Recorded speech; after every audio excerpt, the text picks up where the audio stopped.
பாப்பமா. ஏய் இந்த கூடு சாஞ்சிருக்குடா, அது நேரா எடுத்து வைக்கின்ற உயிரை காப்பாத்தேன்டா. வாடா.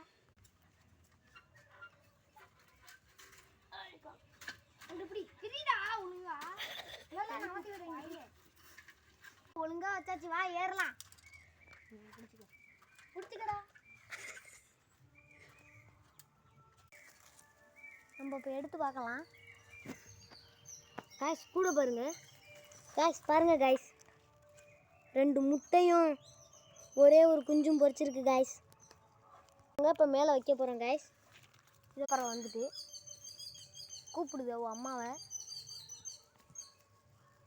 அம்மா பறவை வந்திருக்கனால நம்ம ரொம்ப ஜாக்கிரதையாக வைக்கணும். குருவி கீழே கூட விழுந்துடக்கூடாது. ஒரு உயிரை காப்பாற்றியாச்சு. அட லூசு பையல, நான் தான்டா காப்பாற்றினேன்.